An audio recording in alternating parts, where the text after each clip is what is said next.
그 근질권 대주의 성향에 따라서 거래 성사 여부가 많이 갈리더라고요. 수익이 거의 안 날 수도 있는 상황이고 그래서 이걸 내가 볼 때는 이거는 그냥 썹 같은데?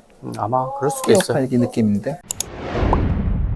수협이 이런 그 채권 양수도 계약서에 대한 부분들이 체계가 좀 잘 잡혀 있다고 해야 되나? 근데 이제 조금 안타까운 거는 공개 입찰 매각을 수협에서도 할 수 있음에도 불구하고 지금 새마을금고하고 신협하고 지금 자기들 내부적으로는 유동화 전문업체에게 매각을 하잖아. 사후정산 개념으로. 네. 그런 것들이 수협 내부적으로는 효율적이지 않다라고 판단하는 것 같아.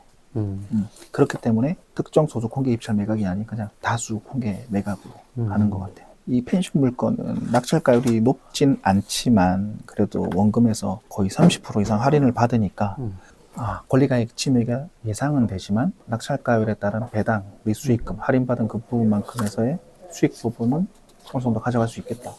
손해는 아니고 이제 수익이 좀 줄어드는 결과가 되겠죠. 내가 볼 때는 이거는 그냥 썹 같은데? 아마 그럴 수도 수협 있어요. 팔기 느낌인데? 네, 이거는? 다른 거를 받기 위해서 아파트가 있거든요. 아파트 물건을 용호동 팔기 아파트가 위해서. 있어. 여기에는 내가 볼 때는 수익이 거의 안 날 수도 있는 상황이고 그래서 이걸 폴 매각의 이점이라고 하죠. 수익이 나는 채권과 수익이 나지 않는 채권들을 묶어서 이 하나의 폴에서 전체 정산이 다 이루어졌을 때 수익이 난다면 그거를 이제 묶어서 리스크 관리 차원에서 그래서 아파트 채권과 단독주택, 펜션으로 이루어진 그런 물건들이다. 그리고 전체적으로 채권액들이 다 소액이라 그렇게 부담스럽지 않다. 그 부담스럽지 않다라는 건 우리가 채권자로서 순위 배당을 받지 못했을 때는 우리가 뭘 해야 되죠? 방어입찰을 하죠. 방어입찰. 방어입찰 하게 되면 우리가 부득이하게 무엇을 들고 와야 됩니까? 그럼 이제 소유권을 들고 와야 되죠. 맞습니다. 소유권을 취득하더라도 무겁지 않은 채권들이다 라고 판단하신 것 같아요. 채권팀에서.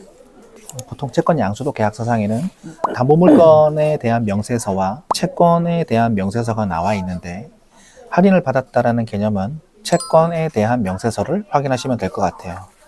20% 정도 원금 할인을 받은 그런 건이네요. 명정동 주택은 괜찮을 것 같아.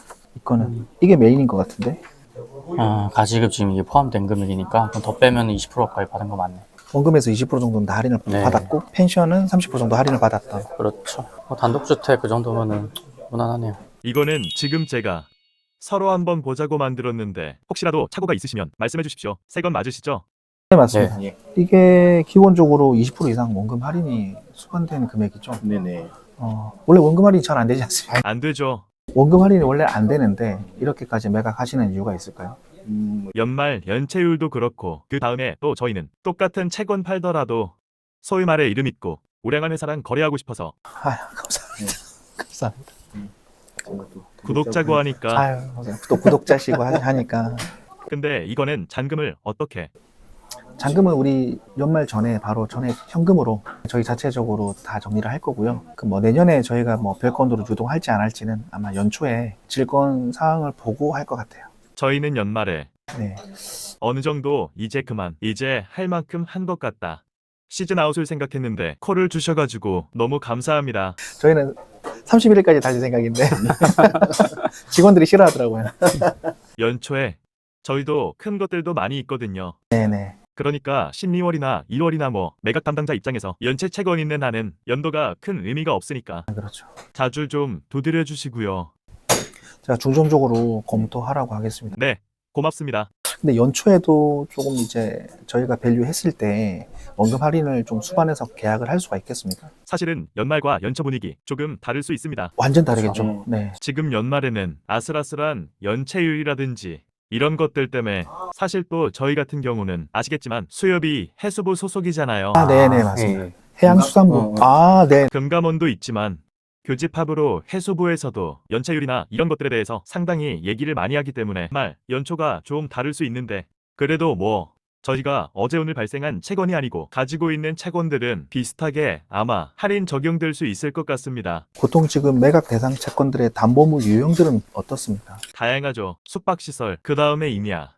이런 것들은 좀 일반 경매하시는 분들이 접근하기 힘든 특수한 물건들이다 보니까 임야 같은 경우에도 유치권 내용들도 일반 분들이 경매로 들어오기에 좀 겁내하시는 분들이 많잖아요. 임야인데 유치권이 있나요? 임야가 아니고 나대지라. 나대지.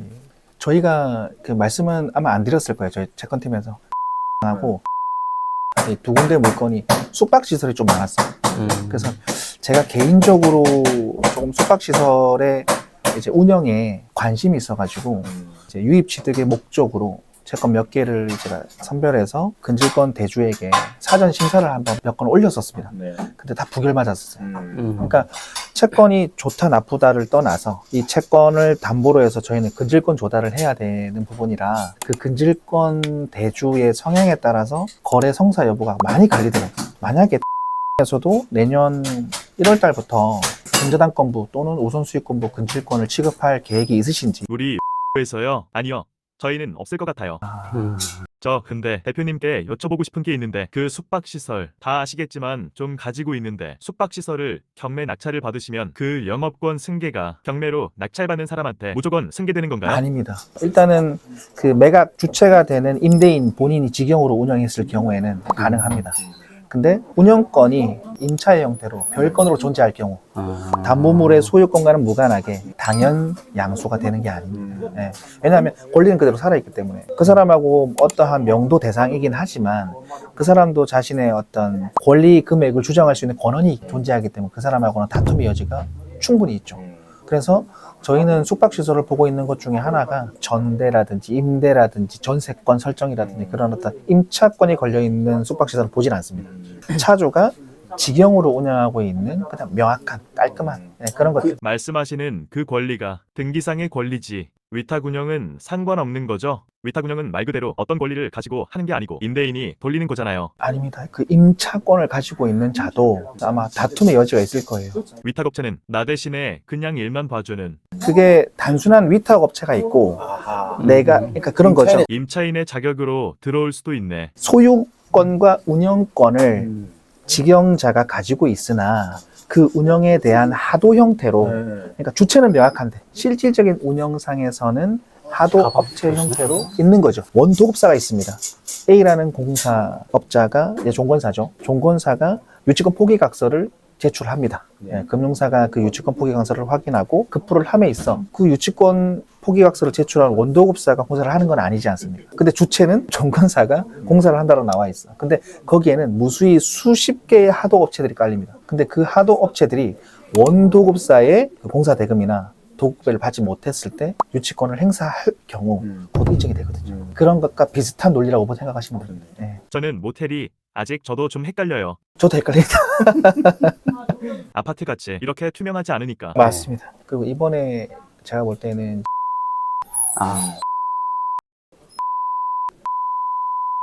에서 자기들이 올해 본격적으로 한번 취급을 한번 해보겠다라고 일단은 에서는 우리가 공문을 받았죠. 공문 받았어요. 우리 어떤 공문을 받았었죠? 그 아예 그 근질권 대출 취급하겠다 이런 공문 하나 날아왔던데. 이미 날라왔고 우리가 그때 채권 양수도 협의를 볼 때 당해년도 배당 종결이 확실시 되는 그 다음에 또 우리 어딨죠? 수협. 맞아요. 또 조금 한도 금액을 좀 증액해서 취급을 한다라고도 이야기를 하시더라고요. 네. 정보 많이 주십시오. 저도 귀를 열고 업체들이랑 소통을 해야. 그러니까요. 네. 그러면 어떤 물건을 많이 사가고 싶으십니까? 주거용을 일단 많이 했는데 뭐 만약에 가격이 맞다면 최근에는 뭐 토지나 이런 것들도 조금은 했었어요. 상가나 이런 것들도 다 보는데 아마 신탁 NPL로 돼 있는 것도 그래도 투자자분들이 있어서 이렇게 바로 공매 취득할 수 있게 연결은 해드리고 있거든요. 좀 다양하게 많이 하시네요. 그러니까 유튜브라는 게 제가 이제 한지 이제 1년 넘짓인데 저희 포맷을 따라 하시는 분들도 많이 생겼고 아, 진짜요? 근데 뭐 저는 그게 이제 정의 효과라고 생각해요. 이게 많이 시장이 확대가 되는 거니까. 근데 이제 의외로 일반인들보다 실제 업자들이 많이 본다라는 사실에 저는 살짝 놀랐습니다. 같은 업계 사람들이요? 네. 왜냐하면 그 NPL이라는 단어가 대중적인 단어는 아니거든요. 근데 굳이 유튜브 검색창에 NPL이라는 단어를 검색해서 들어오실 분들은 최소 못해도 NPL에 관심이 있거나 한두 번 투자를 하시거나 아니면 대법자 또는 경매하시는 분들이 주로 보시더라고요. 네. 물건이 소화가 안 되는 이유 중에 가장 주된 이유가 그 물건의 존재를 모르는 경우가 많아요. 특히 경매는 노출이 좀 많이 되어 있어서 그나마 사람들이 보는데 신탁 자산들은 잘 모릅니다. 온비드 들어가시는 분들 제한적이고 신탁 자산 물건들을 저희가 쇼츠로 만들어 가지고 그냥 홍보를 해드리고 있거든요. 근데 거기에서도 금년에 100억 이상 저희가 유동화를 했어요. 한 건이 수십억이 아니라 6억짜리, 3억짜리, 이제 뭐 12억짜리 이렇게 잔잔한 것들이 소화가 되더라고요. 부안수협이었나? 부안수협 거도 물건 2개 정리를 했고 또 신약 물건들도 저희가 정리를 많이 했죠. 네, 아무튼 저희 거 많이 사주시고 돈 많이 주십시오. 많이 같이 위닝해야죠. 그렇죠. 그러시면은 지금 계약금 먼저 써주시면 제일 앞에 그 계약금만 채권 양수도 계약서 상에 네. 그 계좌 이 부분 찍어서 그래. 바로 입금해 달라고.